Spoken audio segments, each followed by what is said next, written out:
Praise the Lord. Adúpẹ́ lọ́wọ́ Ọlọ́run. Ọkàn mi yọ̀ lọ́pọ̀lọpọ̀ pé èmi àti ìwọ àtúndí ọdún tuntun. Nípa àánú rẹ̀ àtorí ọ̀fẹ́ rẹ̀, ó dá wa sí dọjọ́ òní. Àtúndí títóbi ọwọ́ agbára rẹ̀, ògo ni fún Ọlọ́run. Nítorí ìdí èyí mo sọ wípé a kú ewu ọdún. A ó mọ ọdún ìsírere. Ọdún yìí yóò san tẹbítẹbí, yóò san ìdílé rẹ̀, yóò san èmi náà pẹ̀lú. Ọdún yìí yóò sọ̀ wá sówó, sọ̀ wá sọ́mọ, sí àlàáfíà bàbá ọrọ̀. Ọdún yìí yóò sàn wá fún ìṣerere àti ìdàgbàsókè lórúkọ Jésù Kristi Olúwa wa. Mo kí yín káàbọ̀ sí ìsìn ọjọ́ ìsinmi ní ìjọ The Love of Food Evangelical Church, ìjọ oníhìnrere ìfẹ́ ìgbàanì. Mo dẹ̀ gbàdúrà pé lórúkọ Jésù ìwọlé ọ̀rọ̀ Ọlọ́run lónìí yóò bá wa pàdé ní ọ̀nà ìyanu. Ṣáájú ká tó lọ sínú ọ̀rọ̀ Ọlọ́run, ẹ jẹ́ ká gbàdúrà.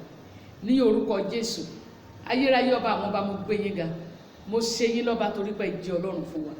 Mo fi títóbi agbára yín fún yín torí pé ẹ jẹ́ bàbá ayérayé. Olúwa gba ọpẹ́ wa. Gbogbo ẹ̀ṣẹ̀ tó lè dènà àdúrà, ẹ̀jẹ̀ Jésù kó máa sàn. Ẹ̀jẹ̀ rẹ̀ kó pa ẹ̀ṣẹ̀ wa rẹ́. Ẹ̀jẹ̀ rẹ̀ kó fún wa ní òmìnira. Ẹ̀jẹ̀ rẹ̀ kó tú wa sílẹ̀ nínú ìgbèkùn ẹ̀ṣẹ̀. Ẹ̀jẹ̀ rẹ̀ kó fọ̀ wá mọ́ ká lè wà ní ìbámu pẹ̀lú Ọlọ́run. Lọ́wọ́lọ́wọ́ báyìí Olúwa sọ̀kalẹ̀ sáàrin wa. Olúwa bá wa sọ̀rọ̀. Rán ọ̀rọ̀ rẹ̀ sínú ayé wa. Jẹ́ kó wo ọkàn wa sàn. Jẹ́ kó wo ilé ayé wa sàn. Jẹ́ kó wo ìrìn àjò ayé wa pẹ̀lú ẹ̀yin Ọlọ́run sàn. Jẹ́ kó bá wa rìnrìn àjò ọdún yìí kárí ọwọ́ agbára rẹ̀. Bẹ́ẹ̀ ni kó rí Olúwa. Máa wí Olúwa torí àwọn ọmọ rẹ̀ ń gbọ́ ní orúkọ Jésù Kristi Olúwa wa. Àmín. Praise the Lord. Àkòrí ọ̀rọ̀ Ọlọ́run tí a fẹ́ gbọ́ ni èyí: ìgboyà gẹ́gẹ́ bí ohun ìjà ogun. Ìgboyà gẹ́gẹ́ bí ohun ìjà ogun tí àwọn olóyìnbó ń pè ní courage as a weapon of warfare.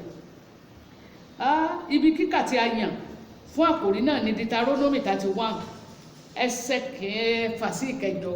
Deuteronomy 31 ẹsẹ̀ kẹfà sí ìkẹjọ. Kí ló ti wí ní kíákíá? Ẹ ṣe kiri kí ẹ sì mú àyàlé. Oh yes. Ẹ má ṣe bẹ̀rù, ẹ má ṣe fòyàrun, nítorí pé Ọlọ́run rẹ òun ni ó ń bá ọ lọ.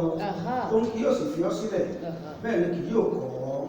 Ó lè sì pé Joshua ó sì wí fún ní ojú gbogbo Ísírẹ́lì pé ṣe gírí kí o sì mú àyàlé, nítorí pé ìwọ ni yóò bá àwọn ènìyàn lọ sí ilẹ̀ náà tí Olúwa ti búra fún àwọn bàbá wọn láti fi fún wọn, ìwọ sì mú wọn gbà á. Àti Olúwa òun ni ó lọ ṣáájú rẹ, òun ni yóò pẹ̀lú rẹ, òun kì yóò fi ọ́ sílẹ̀, bẹ́ẹ̀ ni kì yóò kọ̀ ọ́. Má ṣe bẹ̀rù, bẹ́ẹ̀ ni kí àyè kí ó má ṣe fò ọ́. Praise the Lord. Olúwa kó bùkún ọ̀rọ̀ rẹ̀. Tí a bá máa ṣe àkíyèsí pé ọ̀pọ̀lọpọ̀ ohun ìjà ló wà láti fi jà gẹ́gẹ́ bí ti ara àti nípa ti ẹ̀mí. Nínú ọ̀pọ̀lọpọ̀ ogun ìjà yìí kìí ṣe tí a lè sọ tán báyìí, ṣùgbọ́n tí a fẹ́ múlò ń bẹ̀. Ó ní ìjà kan pàtàkì tó ṣe pé ó wúlò fún ìjà tara, ó tún wúlò fún ìjà ti ẹ̀mí. Ó ìjà náà ni ìgboyà.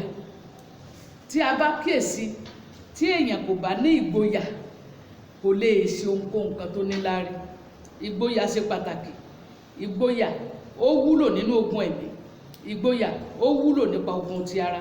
Mo wá gbàdúrà lórúkọ Jésù ti Násárẹ́tì, Olúwa kó fún wa ní ẹ̀mí ìgboyà, èyí tó tó fún wa láti ṣe rere, láti ní ìṣẹ́gun tí ayé wa nílò. Tí a bá wá ń sọ̀rọ̀ lórí ìgboyà yìí, kí là ń pè ní ìgboyà? Ìgboyà jẹ́ kí èèyàn ní okun àti agbára nínú ọkàn, nípa ìwà àti nípa èrò ọkàn rẹ̀. Kí okun wà fún yàn, kí èèyàn ní agbára láti lè dojúkọ gbogbo tó bá jẹ́ ìdíwọ́ tó dúró síwájú ènìyàn, gbogbo tó dúró bí àtakò fún ènìyàn. Tí alátakò bá dúró ti ẹlòmíì báyìí, mo rí ẹnìkan tí ń takò tí oníyẹn kúrò ọmọ tó sọ̀rọ̀, ó ṣubú lulẹ̀, ó dákú bẹ́ẹ̀ ni, torí kò lérò pẹ̀lú ẹni bẹ́ẹ̀ ó lè sọ̀rọ̀ ọ̀rọ̀ bẹ́ẹ̀ sóhun. Tí èèyàn bá ní ìgboyà, ìyẹn máa mú kí ọkàn èèyàn kó le nípa tara àti nípa ti ìwà, láti lè dojúkọ àtakò tí èèyàn bá ní, láti lè dojúkọ ìgbógun tí èèyàn bá ní. Ìgboyà tó túmọ̀ sí pé kí ọkàn èèyàn dúró ṣinṣin, firmness of mind, kí ọkàn èèyàn dúró ṣinṣin, àti kí ìfẹ́ tí èèyàn ní kó dúró ṣinṣin ní àkókò ìdojúkọ, ní àkókò ìpèníjà, ní àkókò ìṣòro. Ohun tá à ń pè ní ìgboyà nìyẹn. Tí ìgboyà bá wá ṣe pàtàkì báyìí, kí ni ìdí tí a fi nílò ìgboyà nínú ìrìn àjò ayé wa? Kí ni ìdí tí a fi nílò ìgboyà nínú ìrìn àjò tí a fẹ́ rìn? Ẹ jẹ́ ká ṣe àkíyèsí ohun kan kí èmi àtẹ̀yin mọ̀ dájúdájú lónìí pé ìgboyà tàbí ká ránra wa létí, kí n kúkú pé ká ránra wa létí pé ìgboyà ó ṣe pàtàkì nínú ayé èèyàn. Ẹni tí kò bá ní ìgboyà kò lè ṣe àṣeyọrí ohun kan, kò sí tó lè ṣe àṣeyọrí rẹ̀, torí odó kò lè ṣe sí agbára, odó kò lè dojúkọ, kò lè borí ìdojúkọ. Ṣùgbọ́n tó bá ní ìgboyà, ìyẹn ni ó lè ṣe àṣeyọrí. Ẹni tó jẹ́ ẹni ẹ̀rù, ẹni tó ṣe pé ẹ̀rù máa ń bà ní, kò lè di aláṣeyọrí rárá. Abájọ tí Yorùbá pa òwe pé mi ò lè wá kú kì í jóye ilé bàbá ẹ̀. Ẹni tí kò bá ní ìgboyà kò ní lè ṣe àṣeyọrí ohunkóhun, ẹ̀rù ó máa bà ní. Lẹ́sẹ̀ máa rí ọ̀pọ̀lọpọ̀ ṣáájú kó tó bẹ̀rẹ̀ òwò kan á ti jẹ gbèsè bọ̀ ńbẹ̀, ṣáájú kó tó gbé gbèsè kan á ti rí pé kò lè sọ́nà, ṣáájú kó tó ṣe nǹkan kankan á ní àwọn tó ṣe wọ́n ti sorí burúkú, ohun ò rí tí wọ́n ṣe tí wọ́n ṣàṣeyọrí. Báwọn kan bá tiẹ̀ sorí burúkú yìí ò túmọ̀ sí pé wọ́n náà ṣe. Ṣùgbọ́n tí ò bá ní ìgboyà, ohun tó máa rí níwọ̀nyí. Ìgboyà ṣe pàtàkì fún ìṣẹ́gun nínú gbogbo ìdáwọ́lé èèyàn láyé. Nítorí náà ìdí àkọ́kọ́ tá a fi nílò ìgboyà ní èyí láti lè gbé iṣẹ́ ńlá ṣe.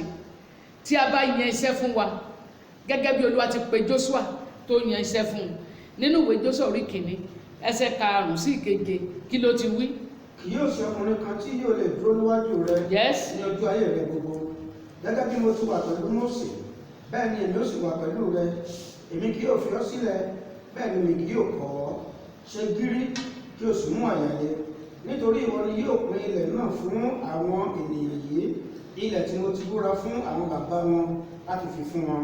Sáà ṣe gírí kí o sì mú àyà le gidigidi, kí ìwọ kí o lè kíyèsí àti ṣe gẹ́gẹ́ bí gbogbo òfin tí Mósè ìránṣẹ́ mi ti pa láṣẹ fún ọ. Má ṣe yà kúrò nínú rẹ̀ sí ọ̀tún tàbí sí òsì, kí ó lè dára fún ọ níbikíbi tí ìwọ bá ń lọ. Praise the Lord. Tó o bá fẹ́ kó dára fún ọ níbikíbi tó o bá ń lọ nínú ìrìn àjò ọdún yìí, o nílò ìgboyà. Ọlọ́run ọ̀run gan mọ̀ nípa rẹ̀. Òun ló ṣe sọ fún Jóṣúà lẹ́yìn ikú Mósè ìránṣẹ́ rẹ̀, ó ní kó ṣe gírí kó sì mú àyà le. Iṣẹ́ ń bẹ níwájú rẹ o, fún èmi àti ìwọ ká bàa lè ṣe iṣẹ́ tí ń bẹ níwájú wa, ká bàa lè ṣe àṣeyọrí rẹ̀, a nílò ìgboyà. Ìdí kejì, láti lè mú kí ìwàláàyè Ọlọ́run wà pẹ̀lú wa, to enhance the presence of God. Láti lè mú kí ìwàláàyè Ọlọ́run wà pẹ̀lú wa. Tó o bá ní ìgboyà, ibẹ̀ láti kà nínú ẹsẹ̀ ọ̀rọ̀ Ọlọ́run tá a mú yẹn, Deuteronomy 31:6-8.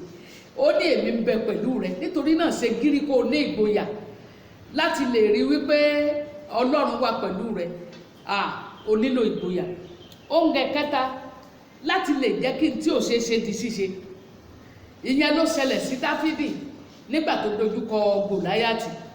Ẹ rí pé Gòláyátì ti ń halẹ̀ mọ́ gbogbo àwọn ọmọ ogun Ísírẹ́lì. Ọba gan wà ń bẹ̀, tó bá ti sọ̀rọ̀ tán àyà gbogbo wọn á já. Ṣùgbọ́n gbà tó kan Dáfídì, ọmọ kékeré ọ̀dọ́mọkùnrin tó wọlé tó ti gboyà nínú ìwé Sámúẹ́lì kìíní orí 17 32-36, wàá rí ohun tí mò ń sọ yìí níbẹ̀. Ìwọ gan lọ ṣàyẹ̀wò rẹ̀ bí ará Bèríà. Dáfídì sọ fún ọba ló lè lọ, Sọ́ọ̀lù ní kò lè lọ, ní mo lè lọ. Ìgbà tí ìránṣẹ́ rẹ̀ wà lóko tó ń ṣọ́ àgùntàn bàbá rẹ̀, agbo àmọ̀tẹ́kùn kan àti kìnìún kan wọ́n wọlé, wọ́n gbé ọmọ àgùntàn. Mo sì lé wọn, mo fà wọ́n ya, mo dẹ̀ gbà wọ́n lẹ́nu ẹ̀.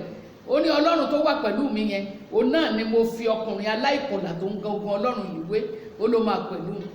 Inú ọba dùn, ọba ló dá máa lọ, ó súre fún un. Tí wọn náà bá ní ìgboyà, wàá lè jẹ́ kí n tí ò ṣeé ṣe kó di ṣíṣe. Ọlọ́run ní agbára láti ṣe.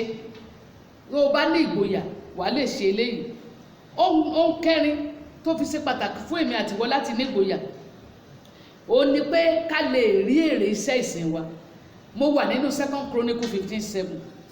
2 Chronicle 15:7. 2 Chronicle 15:7. Ṣùgbọ́n ẹ̀yin mú ara le. Ẹ mú ara le. Kí ẹ sì má dẹ ọwọ́ yín. Ẹ má dẹ ọwọ́ yín rárá. Nítorí iṣẹ́ yín yóò ní èrè. torí pé iṣẹ́ rẹ yóò lérè. ohunkóhun tó bá ń ṣe ní rere tó dáwọ́lé bóyá kò tí ì fún ọ ní èrè tí ò ń fẹ́ báyìí, iṣẹ́ rẹ máa lérè o, kò ní jẹ́ lásán o. mú ọkàn rẹ le, má dẹwọ́ rẹ rárá nínú iṣẹ́ ìsìn rẹ sí Olúwa, má padà sẹ́yìn, mú ọkàn le. iṣẹ́ rẹ kì í ṣe lásán níwájú Olúwa. mo wà ní ìdí karùn-ún, ibẹ̀ ni mo ti máa wo àṣẹ àyẹ̀wò nínú ìwé 2 Timothy chapter 2, 2 Timothy chapter 2 verse 1. a nílò ìgboyà ní ọ̀nà karùn-ún láti lè jẹ́ alágbára nínú oore ọ̀fẹ́ tó ń bẹ nínú Kristi àti nínú agbára ipá rẹ̀. a nílò ìgboyà láti lè jẹ́ alágbára nínú oore ọ̀fẹ́ tó ń bẹ nínú Kristi àti agbára ipá rẹ̀. kí ni 2 Timothy 2:1 yẹn sọ fún wa? nítorí náà, yes, ìwọ ọmọ mi, yes, jẹ́ alágbára nínú oore ọ̀fẹ́ tí ń bẹ nínú Kristi Jésù. jẹ́ alágbára nínú oore ọ̀fẹ́ tí ń bẹ nínú Kristi Jésù. ìwé Éfésù orí 4 ẹsẹ̀ 10 sọ fún wa pé ó ní ẹ jẹ́ alágbára nínú ipa rẹ̀, kó ba lè jẹ́ alágbára nínú ipa Kristi, nínú ipa Ọlọ́run. nípa báyìí o nílò ìgboyà. ìdí kẹfà tó fi nílò ìgboyà nínú ìrìn àjò rẹ ní ọdún yìí, láti lè jẹ́ ohun èlò tó ní agbára lọ́wọ́ Ọlọ́run, láti lè jẹ́ ohun èlò tó ní agbára lọ́wọ́ Ọlọ́run. o ò ní jẹ́ ohun èlò aláìlágbára, ohun èlò ẹlẹgẹ́ ní gbogbo ìgbà níwájú Ọlọ́run, ẹni tí kò ṣeé lò. mo wà nínú ìwé Dáníẹ́lì orí 11 ìlà 2 ẹsẹ̀ 32. ó ní àwọn tó mọ Ọlọ́run wọn ó mú ọkàn le, wọn ó máa ṣiṣẹ́ agbára ńlá. tí wọn náà bá ti ní ìgboyà tó mọ Ọlọ́run, wàá mú ọkàn le nínú Kristi nípa tẹ̀mí àti tara, wàá máa ṣiṣẹ́ agbára ńlá. ohun keje tí èmi àti ẹ̀yin fi nílò ìgboyà ó ní pé láti lè dúró gbẹnusọ fún ẹlòmíràn. ṣé wọ́n tó lè dúró fúnra rẹ ló dúró fún ẹlòmíì? ṣùgbọ́n tó bá ní ìgboyà, wàá rí ẹni tó lè ràn lọ́wọ́ nínú àdúrà tàbí nínú ìgbaninímọ̀ràn. ìgbà yẹn ló lè dúró fún irú ẹni bẹ́ẹ̀. kí wàá ní ìdí ọ̀nà wo láti lè rí àwọn ìgboyà yìí? oníwàásù, ìgboyà tó ń wí dára lọ́pọ̀lọpọ̀, ó wúlò fógun ara àtogun ẹ̀mí. ṣùgbọ́n ọ̀nà wo la fi lè ní?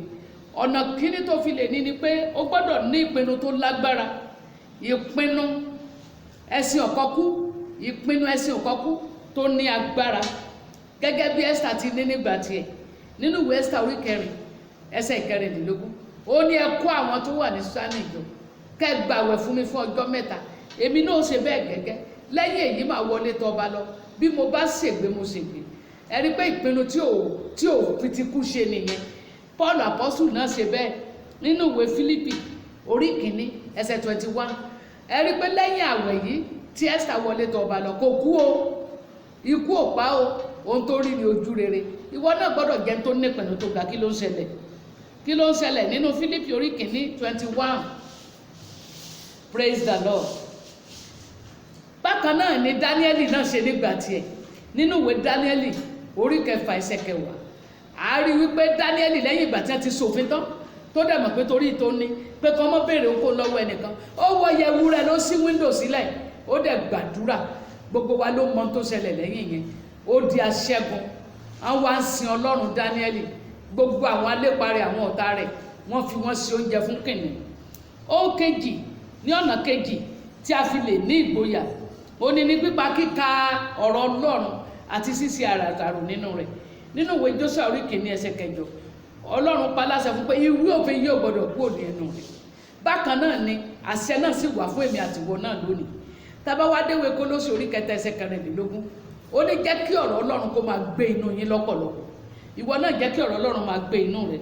ohun ìkẹta, ọ̀nà kẹta tó fi lè ní ìgboyà, rírántí ohun tí Ọlọ́run ti ṣe fún ọ tẹ́lẹ̀. nǹkan burúkú ni kó jẹ́ pé téèyàn bá ń jẹ lẹ́nu ló mọ̀. ń ló máa ń jẹ́ kí ọ̀pọ̀lọpọ̀ hùwà ìkà. bí ẹnìkan ṣoore fún wọn ọ̀ràn tí mọ́, láàrin ìṣẹ́jú àáyá, láàrin ọjọ́ díẹ̀ sẹ́yìn, wọn á tó ti dojúkọ nìyẹn, wọn á máa bàjà. wọn ò rántí oore tó ṣe rí, wọn ò ẹ́fà jókòó kan ronú oore ọjọ́ kan, ronú iṣẹ́ agbára tó lúwa ti ṣe nínú ayé rẹ̀. kí ìwọ náà ṣe bí ọmọ kékeré ni ti ṣe. Dáfídì sọ fún ọba ní 1 Samuel 17:37, ó ní gbọ́, Ọlọ́run tó gbà mí lọ́wọ́ kìnìún àtàmọ̀tẹ́kùn yẹn, ó ní òun náà ni yóò gbà mí lọ́wọ́ Fílísítì aláìkọlà yìí. ìwọ náà mọ̀ rántí tí Ọlọ́run ti ṣe sẹ́yìn. ní ọ̀nà kẹrin, gbẹ́kẹ̀lé oore ọ̀fẹ́ gbẹ́kẹ̀lé Ọlọ́run fún ohun tó ń ṣẹlẹ̀ lọ́wọ́lọ́wọ́. Ọlọ́run ò lè yí padà nítorí tiẹ̀. Ó ní kò ṣeé ṣe nítorí ohun aláìlè yí padà méjì, kò ṣeé ṣe fún Ọlọ́run láti purọ́. Nínú ìwé Númérì 23:19 ó ní Ọlọ́run kì í ṣe ènìyàn tí ó fi purọ́ tàbí ọmọ ènìyàn tí ó fi ṣèké. Agbára Ísírẹ́lì ò lè purọ́. Jẹ́ kí ìyẹn kó yé ìwọ àti èmi. Ohun tó wù kó mọ̀ ṣẹlẹ̀ báyìí, gbàgbọ́ pé ìyẹn ò lè yí Ọlọ́run padà lórí ìtẹ́. Ọlọ́run ò lè sọ pé òun ọ̀gbẹ́ Ọlọ́run mọ́ nítorí ìṣòro rẹ, torí kì í ṣe àwọn òṣèlú. Kò nílò ìbò rẹ kó tó jẹ́ Ọlọ́run, kò nílò àti fánu fún ọ. Ohun tó bá ti sọ yẹn ó dúró bẹ́ẹ̀ ló kalẹ̀ lọ́run. Ohun tí a tún ní láti ṣe náà nìyí. Ìgbàkigbà tó bá ti dojúkọ ìdojúkọ kankan tàbí ìṣòro kankan, dojúkọ pẹ̀lú orúkọ Olúwa. Agbára rẹ ò lè gbà ọ́. By strength I know man say. Kò sí, kì í ṣe nípa ipá tàbí agbára ní ó gbà ẹnikẹ́ni là. Dojúkọ pẹ̀lú orúkọ Ọlọ́run. Ó ní Dáfídì ṣe nígbà tiẹ̀. Nínú ìwé 1 Samuel chapter 17:45 ó ní wọ́n tọ̀ mí wá pẹ̀lú àwà, pẹ̀lú ọkọ̀, pẹ̀lú àdá, ṣùgbọ́n èmi tọ̀ wá ní orúkọ Olúwa Ọlọ́run àwọn ọmọ ogun Ísírẹ́lì tí ìwọ gàn. Ó ní lónìí ni wọ́n fi orí ogun Fílístì fún àwọn ẹyẹ ojú ọ̀run jẹ. Ó wá sọ fún 6 pé ni wọ́n mọ̀ pé kọ́ Ọlọ́run kì í gba nílà, kì í fi ọkọ̀ tàbí àdá gba nílà. Ìwọ náà dojúkọ ogun tó bá dojúkọ ayé rẹ nínú ìrìn àjò ayé rẹ ní ọdún yìí àti lọ́jọ́ iwájú pẹ̀lú orúkọ Olúwa Ọlọ́run àwọn ọmọ ogun. Sáwọnú orúkọ yẹn lọ. Ilé ìṣọ́ agbára ńlá ni yóò sì gbà ọ́. Ohun kẹfà tó lè ṣe láti ní ìgboyà yìí, ó náà ni pé máa sọ̀rọ̀ rere jáde lẹ́nu. Máa confess positively, sọ̀rọ̀ rere jáde lẹ́nu. Dáfídì ò tí ì ṣẹ́gun Gòláyátì ní 1 Samuel chapter 17:46 and 47.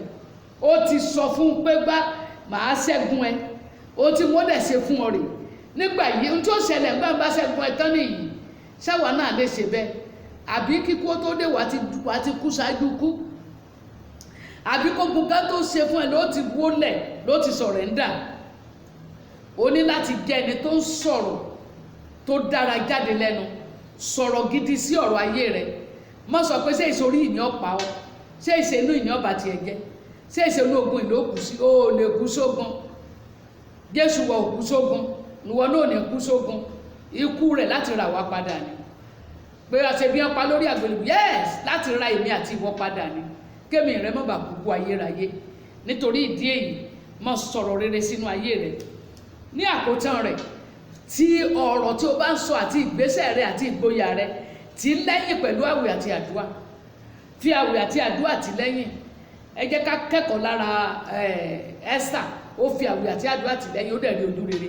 Ẹ kẹ́kọ̀ọ́ lára Nehemiah, ó fi àdúrà àti àwẹ̀ tí lẹ́yìn, ó dẹ̀ rí ojú rere ọba. Ìwọ náà rí ojú rere ọba, wà á rí ojú rere ìjòyè. Nípa àdúrà rẹ Olúwa yóò sì gbà ọ́. Ẹ jẹ́ ká mọ èyí pé láìsí Kristi nínú ayé èèyàn kò ṣeé ṣe láti ní ẹ̀mí ìgboyà yìí o. Torí Bíbélì sọ fún mi pé ó ní Kristi ní ẹ̀mí náà. Ibi tí ẹ̀mí náà bá sì wà, òmìnira wà ńbẹ̀. Tí ẹ̀mí Kristi bá ti ń gbénú rẹ, tí o ní ìmísí Kristi tó ti gbà ní Olúwa tó lùgbàlà rẹ, ẹ̀mí òmìnira máa bá ọ gbé, yóò wà pẹ̀lú rẹ, yóò tì ọ́ lẹ́yìn láti fún ọ ní àṣeyọrí. Bẹ́ẹ̀ ni kò rí lórúkọ Jésù. Mo wá sọ tẹ́lẹ̀ lórúkọ Jésù. Nínú ìrìn àjò rẹ nínú ọdún yìí, wàá rìn sí ìṣerere, wàá rìn sí àṣeyọrí. Ìgboyà tó nílò láti ní ìṣẹ́gun, ìgboyà tó nílò láti bá Ọlọ́run rìn, Olúwa yóò fi lé ọ lọ́wọ́. Bẹ́ẹ̀ ni yóò fi fún èmi náà. See you next Sunday. God bless you all.